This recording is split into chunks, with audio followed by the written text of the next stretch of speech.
This आप जो ये वीडियो देख रहे हैं दोस्तों, ये कोई पाकिस्तान और कोई बांग्लादेश और कोई नेपाल की नहीं, ये है अपने भारत की। और यह ट्रेन जो है दिल्ली से खुलती है और ये जाएगी पश्चिम बंगाल। इसमें जो है 80% लोग बिहार के हैं। दोस्तों आप लोग देखा होगा और बताते होंगे कि सबसे बेस्ट है संपूर्ण क्रांति सुपरफास्ट एक्सप्रेस, जिसमें ज़्यादा भीड़ होती है तो हम मान लेते हैं। और इसमें कोई नेता, कोई अभिनेता और नहीं कोई खिलाड़ी का इसमें जो है परिवार जाता है, ना उनका बच्चा जाता है, ना उसका रिश्तेदार जाता है। यह जो है एक मिडिल क्लास फैमिली, गरीब व्यक्ति जिनके पास में एक सीट तक नसीब नहीं होता है। और यह जो है कोई जनरल डिब्बा नहीं है, ये एक स्लीपर क्लास है, जहाँ पे आप एक बार जब बैठ जाओगे तो फिर दोबारा ना आपको बाथरूम जाने का मन करेगा, ना ही टॉयलेट करने जाने का मन करेगा, क्योंकि इतना गैदरिंग हो जाता है, इतना कसमकस हो जाता है कि लोग वॉशरूम तक नहीं जा पाते। लोग तो ऐसे ऐसे होते हैं जो अपने सीट पे नहीं बैठ पाते।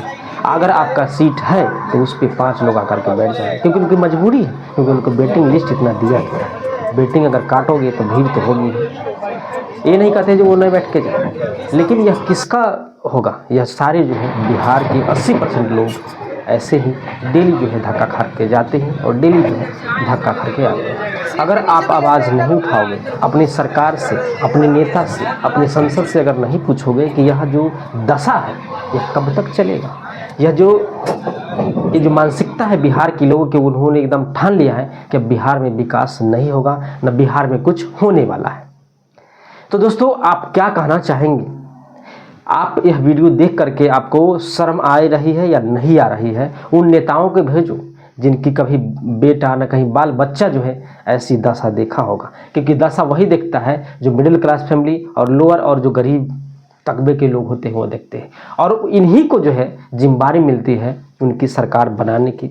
इनको ही जिम्मेदारी मिलती है कि पॉलिटिक्स में जा करके और मेरा नाम और नाम रोशन करना है, प्रचार करना है, जहाँ पे हिंदू मुस्लिम करना है, जहाँ पे दंगा फैलाना है, इन्हीं लोग को भेजा जाता है। कभी आपने देखा है कि कोई नेता का बेटा आकर के आपके समर्थन में रैली में खड़ा हुआ है? नहीं ना। तो आपको जो है पागल बनाया जा रहा है और आप जो है उस भीड़ में चले जाते हैं। चलिए, आपकी सोच है, आप जा रहे हैं, लेकिन अपने बच्चों के लिए और अपने लिए आपने कभी कुछ मांगा? आपने अपने बिहार के विकास के लिए कुछ मांगा?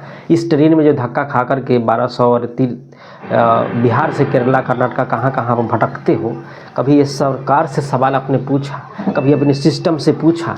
ये सिस्टम से पूछो, उस नेताओं से पूछो, जब से वह जीत के गया उसके पास में कितनी संपत्ति बढ़ गई और आपकी कितनी संपत्ति अभी है?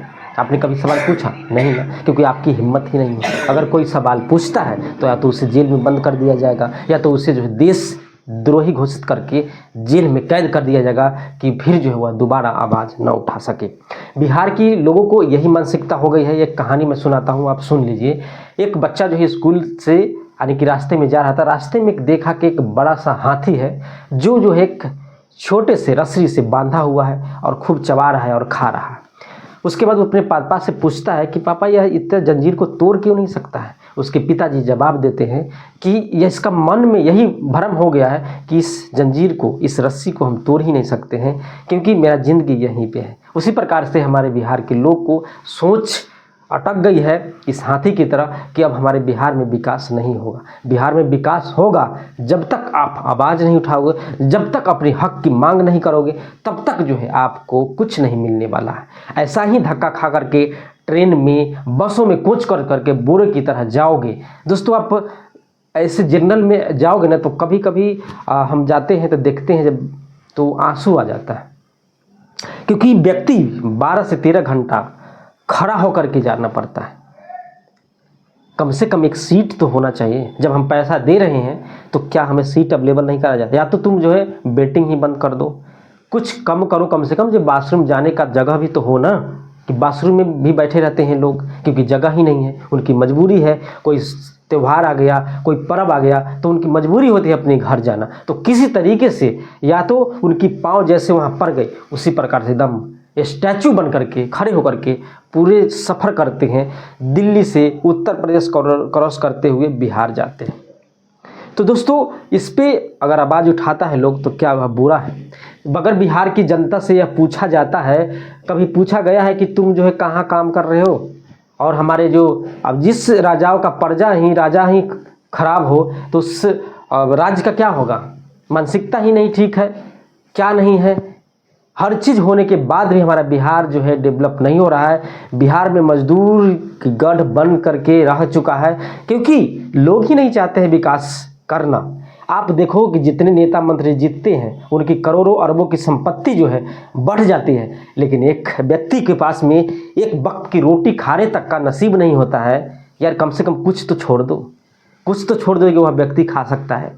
पूरा किसी के घर में 50 AC लगा होगा, लेकिन किसी के घर जो है रहने तक का नहीं।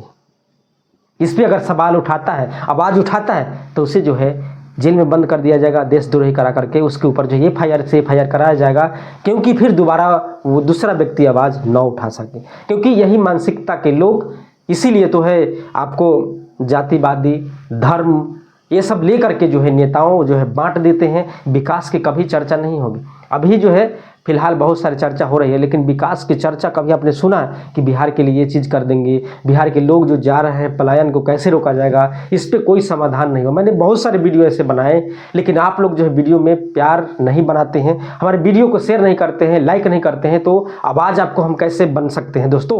तो अगर हम पूरे बिहार की आवाज़ अगर बनना चाहते हैं तो आप जो है मुझे सपोर्ट करना पड़ेगा, हमारे वीडियो को लाइक शेयर करना पड़ेगा कि उन नेताओं के पास जाए, उन्हें आंख दिखाया जाए कि आंख खोल करके देख लो कि बिहार की जनता कितने परिश्रम से एक राज्य से दूसरे राज्य में ट्रांसफ़र होते हैं और किस कदर जो है इन्होंने बदहाल स्थिति में अपने घर आते हैं। एक दो वक्त की रोटी अगर गांव में, अगर उनके शहर में अगर कोई फैक्ट्री लग जाती, वहाँ से उन्हें जो है रोजी रोज़गार मिल जाता, तो उन्हें दर दर भटकना नहीं पड़ता। दोस्तों अगर मैं गलत बोल रहा हूँ तो आप मुझे जो कमेंट सेक्शन में ज़रूर बताइएगा। तो इस प्रकार से अपने संसद से पूछना, जब वोट मांगने जाएगा 2025, यानी कि अब ज़्यादा 7-8 महीना बचा हुआ है, आप जो उनसे एक ही सवाल पूछना कि आपका विकास और मेरा विकास में क्या अंतर है। आपने जब से जीता तब से कितना आपके पास में अकाउंट में पैसा आया और हमारे राज्य में कितना विकास आपने किया। अरे जहाँ पे पुल ही ढह जाता हो बनाते बनाते, वहाँ पे विकास का क्या काम देखोगे। वहाँ पे इतना करप्शन बढ़ चुका है कि जहाँ पे पुल बनता है ढह के गिर जाता है कितना हर दिन। तो वहाँ पे बस वही है, आवाज़ नहीं बनोगे, ना आवाज़ उठाओगे, वैसा ही जो है दर दर भटकते चलोगे। अभी तुम कमा रहे हो, आगे चल के तो अपना बच्चों को बाहर भेज दोगे। तो इसीलिए आप लोग से अनुरोध है कि शांतिपूर्ण तरीके से अपनी मांग को पूरा कीजिए। सरकार से पूछिए कि हमारे बिहार में रोज़गार इतना कम क्यों है, हमारे बिहार में फैक्ट्री क्यों नहीं लगती है। बहुत सारे ऐसे पैसे वाले लोग हैं जो फैक्ट्री लगाने के लिए बैठे हैं, लेकिन इन नेताओं के चलते, इन करप्शन के चलते वह जो वहाँ पे डर से नहीं लगाते हैं कि जैसे ही उनका कंपनी चलने लगेगी तो वहाँ पे रंगदारी जो है जितनी की कमाई नहीं होगी उससे 10 गुना जो है रंगदारी ही मांग लिया जाएगा, जिसके चलते जो है बिहार में कंपनियाँ जाने से कतराती हैं। उसके बाद अगर कोई आवाज़ उठाओगे तो आपको बात को सुना ही नहीं जाएगा, तो कौन वहाँ पे लगाएगा, क्यों लगाएगा। जब दूसरे राज्य हर चीज़ फैसिलिटी दे रही है, हर सुविधा दे रही है, तो आपके राज्य में क्यों जाएगा। क्योंकि जो है सस्ते मजदूर जो है बिहार से मिल जाते हैं, कहीं भी फैक्ट्री लगा लो, बिहार के लोग तो वहीं जा जाएंगे। क्या मैं गलत बोल रहा हूँ? अगर गलत बोल रहा हूँ तो आप कमेंट सेक्शन में जरूर बताइए आप गलत बोल रहे हैं। बिहार के लोगों को लिए आवाज़ उठाता रहूँगा। आप लोग जो है वीडियो को शेयर कीजिए, लाइक कीजिए जल्दी जल्दी। फिर मैं वीडियो के साथ जय हिंद, जय भारत।